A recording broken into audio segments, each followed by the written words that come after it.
Halo semuanya, perkenalkan saya Jenita Sinaga dengan NIM C1C020072. Di video kali ini saya akan membahas materi mengenai perhitungan PPh pasal 23 dan 26.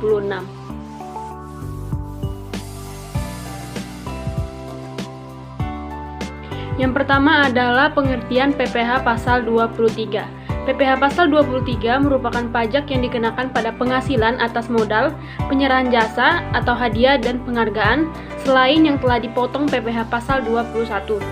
Pihak yang memotong dan melaporkan PPh pasal 23 kepada kantor pajak merupakan pihak pemberi penghasilan, pembeli atau penerima jasa. Selanjutnya adalah objek dan tarif PPh pasal 23.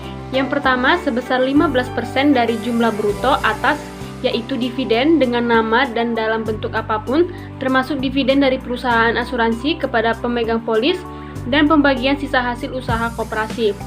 Selanjutnya, bunga termasuk premium, diskonto, dan imbalan karena jaminan pengembalian utang.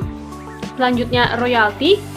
Dan yang terakhir, hadiah, penghargaan, bonus, dan sejenisnya selain yang telah dipotong PPh pasal 21. Yang kedua, sebesar 2% dari jumlah bruto atas yang pertama, sewa dan penghasilan lain sehubungan dengan penggunaan harta, kecuali sewa dan penghasilan lain sehubungan dengan penggunaan harta yang telah dikenai PPh pasal 4 ayat 2. Yang kedua, imbalan sehubungan dengan jasa teknik, jasa manajemen, jasa konstruksi, jasa konsultan, dan jasa lain selain yang telah dipotong oleh PPh pasal 21.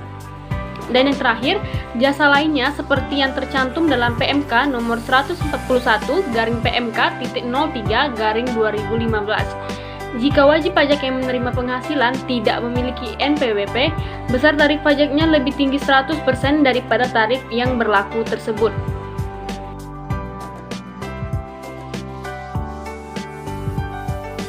Selanjutnya adalah perhitungan PPh pasal 23 atas jasa.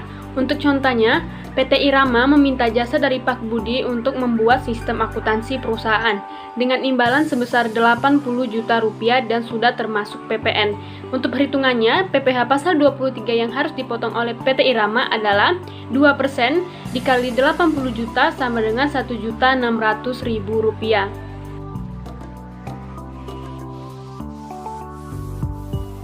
Selanjutnya adalah perhitungan PPh pasal 23 atas dividen. Untuk contohnya, pada 10 Mei 2015, PT Dahlia mengumumkan akan membagikan dividen melalui rapat umum pemegang saham dan melakukan pembayaran dividen tunai kepada PT Melati sebesar 30 juta rupiah yang melakukan penyertaan modal sebesar 15%. Untuk perhitungannya, PPh pasal 23 sama dengan 15% dikali 30 juta rupiah sama dengan 4.500.000 rupiah. Saat terutang akhir bulan dilakukan pembayaran yaitu pada tanggal 31 Mei 2015, saat penyetoran paling lambat 10 Juni 2015, dan saat pelaporan paling lambat 20 Juni 2015.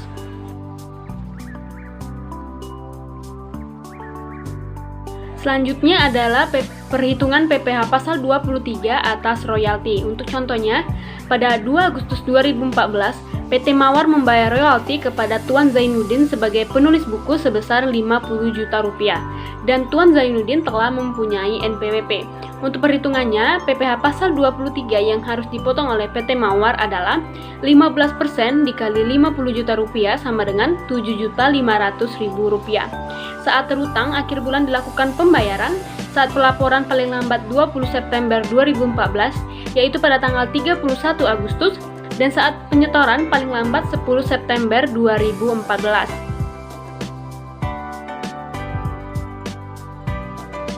Selanjutnya adalah perhitungan PPh pasal 23 atas bunga obligasi. Pada tanggal 3 Januari 2015, PT Sejahtera melakukan pembayaran bunga obligasi kepada PT Damai Sentosa sebesar 75 juta rupiah. Obligasi tersebut tidak diperdagangkan di Bursa Efek Indonesia. Untuk perhitungannya, PPh pasal 23 yang harus dipotong oleh PT Sejahtera adalah 15% dikali 75 juta sama dengan 11.250.000 rupiah. Saat terutang, akhir bulan dilakukan pembayaran yaitu pada tanggal 31 Januari 2015, saat penyetoran paling lambat 10 Februari 2015, dan saat pelaporan paling lambat 20 Februari 2015.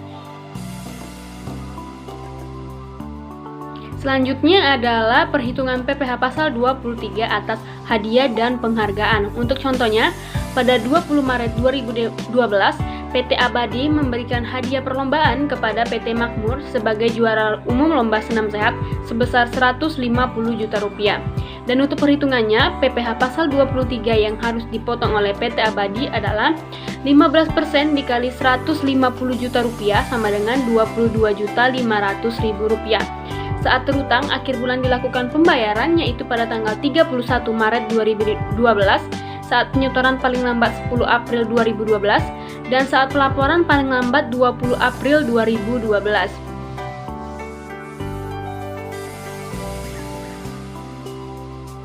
Selanjutnya adalah perhitungan PPh pasal 23 atas sewa. Untuk contohnya, PT Karya Makmur membayar sewa kendaraan bus pariwisata dengan nilai sewa sebesar 35 juta rupiah kepada Sugianto Haris. Untuk perhitungannya, PPh pasal 23 yang harus dipotong oleh PT Karya Makmur adalah 2% dikali 35 juta sama dengan 700.000 rupiah.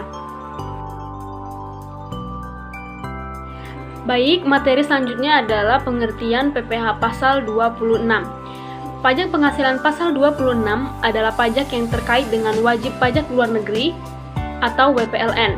Segala badan usaha yang bertransaksi dan melakukan pembayaran seperti gaji, dividen, bunga, dan lain-lain terhadap WPLN diharuskan melakukan pembayaran transaksi tersebut.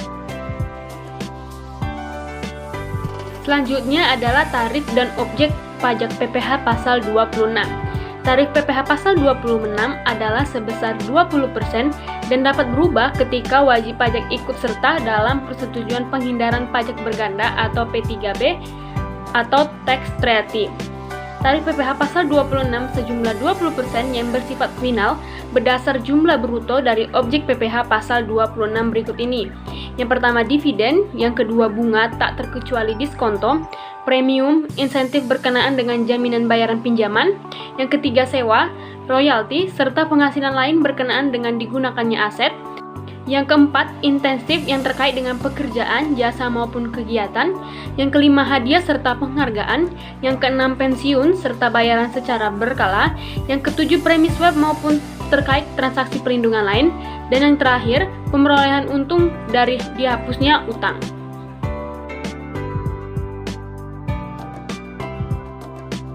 Yang terakhir adalah perhitungan PPh pasal 26. Untuk contohnya, Jacket adalah orang asing yang berkewarganegaraan Inggris yang memegang saham sebesar 25% pada PT XYZ. Pada tahun 2020, Jacket menjual keseluruhan sahamnya sebesar 5 miliar kepada Ben yang merupakan orang asing asal Argentina. Anggap tak ada P3B antara Indonesia dengan Argentina maupun Inggris. Untuk perhitungan PPh pasal 26-nya yaitu 20% dikali 25% dikali 5 miliar sama dengan 250 juta rupiah dan bersifat final.